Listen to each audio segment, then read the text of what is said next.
ख्रिस्त में मेरे प्यारे भाइयों बहनों, आज हम लोग 21वां सामान्य रविवार में प्रवेश करते हैं और आज के दिन में ही धन्य कुंवारी मरियम जो विश्व का महारानी घोषित की जाती है, क्योंकि वह भी एक ऐसी महिला जो हमारे संसार के लिए, हमारे महिलाओं के लिए, हमारे माता पिता के लिए एक अच्छा नमूना बनकर हमारे सामने पेश किया जाता है।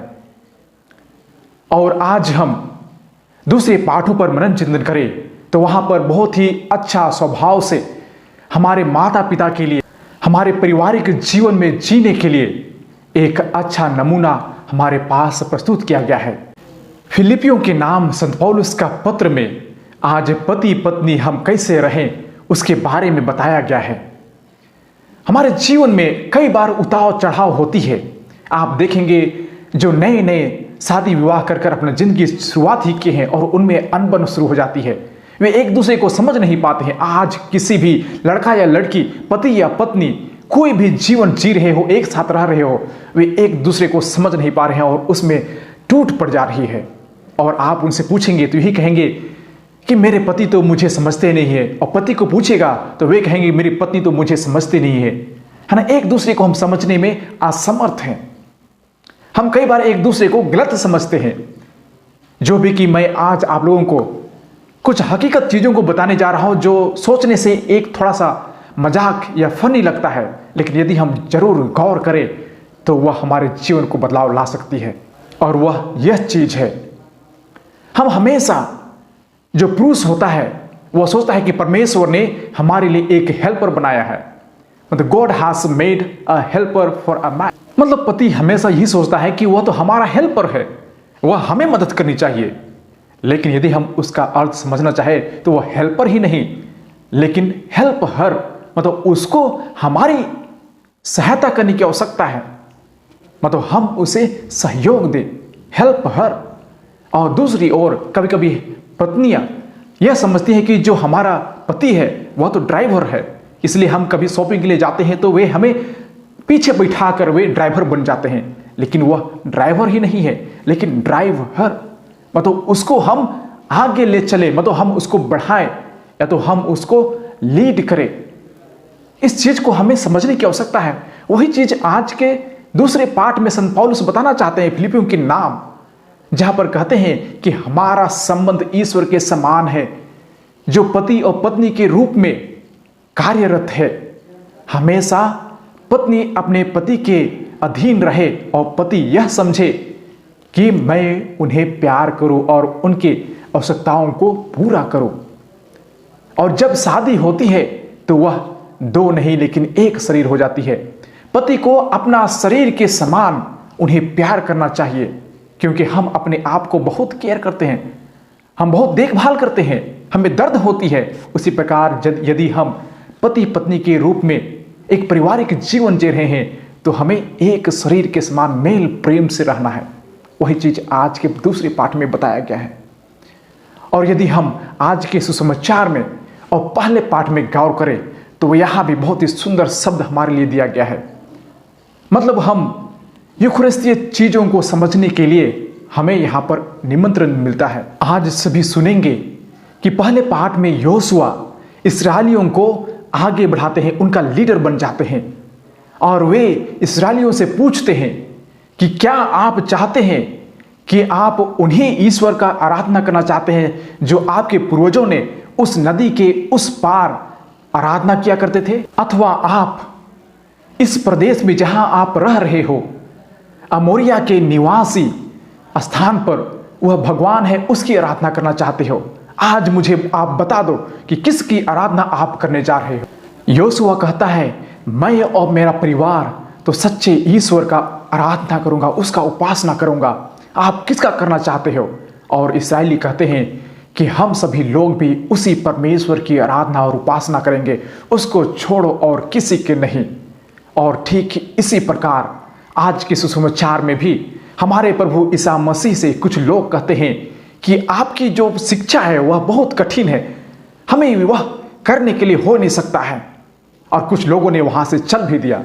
तो परमेश्वर ने अपने ही 12 शिष्यों से यह भी पूछा कि क्या आप भी मुझे छोड़कर जाना चाहते हो?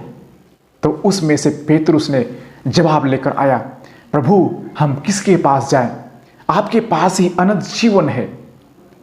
ठीक उसी प्रकार आज के पहले पाठ में भी इस्राएलियों ने वह ईश्वर को पहचान लिया कि हम किसके पास जाएं। हमें तो वह सच्चा ईश्वर ही उस प्रदेश से, मिस्र देश से हमें भगाकर यहां तक लाया है। हम उसी की आराधना एवं उपासना करेंगे। वे उस ईश्वर को पहचान लिए।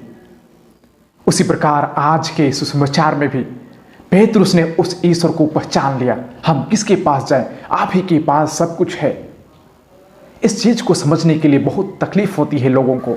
आप देखेंगे यूहन्ना के 6 अध्याय पूर्ण रूप से यूखरिस्तीय समारोह के बारे में, परम प्रसाद के बारे में बताया गया है, और जिसे लोगों को समझने में बहुत कठिनाई होती है।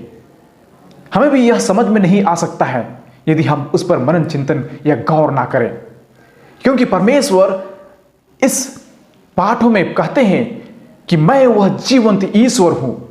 मैंने स्वर्ग से उतरी हुई वह जीवंत ईश्वर का पुत्र हूं, और जो मुझे खाता है वह कभी मरता नहीं, लेकिन जो विश्वास करता है वह अनंत जीवन पाता है।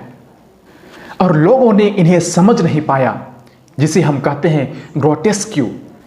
मतलब ईश्वर ने एक कुंवारी मरियम से जन्म लिया जो आधा ईश्वर था और आधा मनुष्य, और वह व्यक्ति ने लोगों को अपना मांस और लहू दिया। मतलब जिसे हम कहते हैं कालिबानिज्म। कैसे एक ईश्वर और मनुष्य अपने आप को, अपना शरीर और लहू को लोगों को खिला सकता है? और यह उन्हें रहा नहीं गया, इसलिए वे उनसे बैर करते थे। लोग यह सोचते थे कि ये जो धर्म है वह मनुष्य को खाने वाला है। वे उन्हें समझ नहीं पाए, लेकिन ईश्वर आत्मिक भोजन के बारे में कह रहे थे जो लोग उन्हें समझ नहीं पाए। लेकिन आज के वचन में परमेश्वर सीधे तौर पर कहते हैं कि आत्मा ही जीवन प्रदान करती है, ना कि हमारा शरीर। वह मांस हमें जीवन प्रदान नहीं कर सकता है। हमारा जो आत्मा होती है वही ईश्वर का आत्मा हम पर उतरती है, और वही आत्मिक भोजन हमारे लिए प्रदान करती है। आप पेतरुस के शब्दों पर थोड़ा गौर कीजिए। उसका जवाब यही था कि प्रभु हम किसके पास जाएं? आपके शब्दों में ही जीवन है। मेरे प्रिय भाइयों बहनों, परमेश्वर के वचन में ही जीवन है। हम भी अपने जीवन से हम परमेश्वर के वचन को छोड़ते हैं। हम भी यही कहते हैं कि हम जब भी लोगों से वार्तालाप करें, लोगों को हम कुछ शिक्षा दें, तो हमारे शब्दों से जीवन मिले। ईश्वर ने अपने शब्दों से ही इस दुनिया का रचना की। उन्होंने अपने शब्दों से ही मुर्दों को जिलाया। उन्होंने अपने शब्दों से ही शैतान को उस मनुष्य से बाहर निकाला। इसलिए उनके वचनों में ही, उनके शब्द में ही जीवन था। और वही आज के पाठों में बताया गया है कि हम उसी ईश्वर को हम भरोसा करें, उसी ईश्वर पर विश्वास करें, और उसी ईश्वर को हम उपासना एवं आराधना करें। क्या हम सभी जानते हैं कि वही परमेश्वर जो हमारे प्रभु यीशु ख्रिस्त ने दिखाया है वही सच्चा परमेश्वर है, वही सच्चा ईश्वर है। हम उसी की आराधना करें, उसी की उपासना करें।